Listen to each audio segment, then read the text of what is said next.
Do you immediately get out of bed at 2 a.m. or do you need to snooze? Lee, trust me on this. I have never, ever in my life hit snooze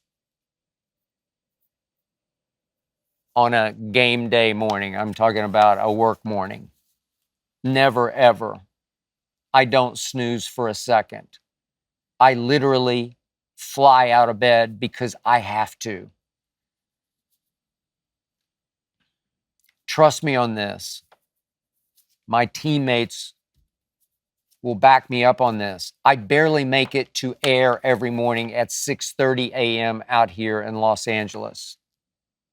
Remember, we're starting a half hour earlier than the show I used to do at ESPN. We're a half hour longer than the show I used to do at ESPN when I always got up at 5 to get ready for that show. 5 Eastern time is 2 LA time. Trust me on this.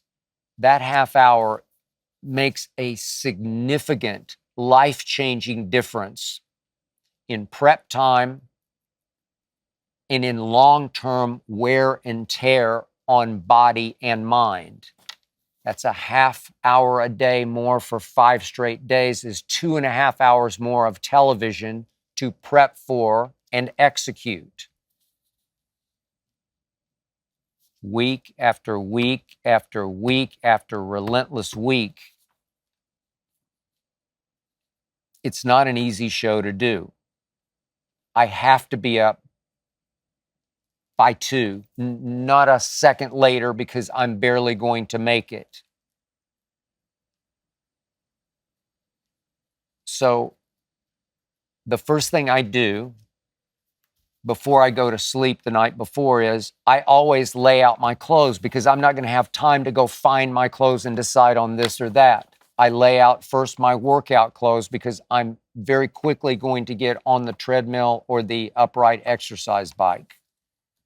I lay out my workout clothes right, Ernestine's all over me about this. They're right on the floor next to the bed, right on the floor, laid out where I can literally throw my legs over the bed, reach down, top, shorts, socks, shoes, because I'm just trying to get awake and I don't want to go groping for workout clothes.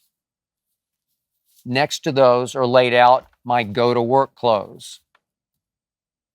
I don't have time to search for them in the morning. Also laid out down to the vitamin D are all of my vitamins all in a row in the kitchen on a counter, all of them. I take a lot of vitamins. There must be, I don't know, 20. I should have counted them. I take a lot of vitamins, a lot of supplements, all over the counter, all legal, but I take a lot, but they're all laid out in a row so that I don't have to grovel and grope for them and search for them. By about 2:05 until maybe 2:25, I stretch and I read the overnight stories. Not that I've been away from them very long because I usually only sleep for 4 to 4.5 hours. I always take a nap, hour and a half in the afternoon, but it's still not enough sleep. But I read and stretch until 2:25, and then I hit the treadmill or bike starting at about 2:30 until 3:30.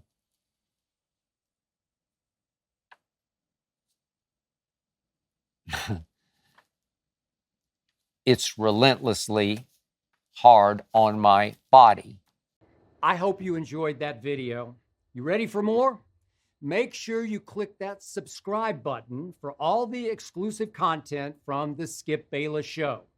And don't forget to check out the full episode of the show wherever you get your podcasts by clicking the link in the description.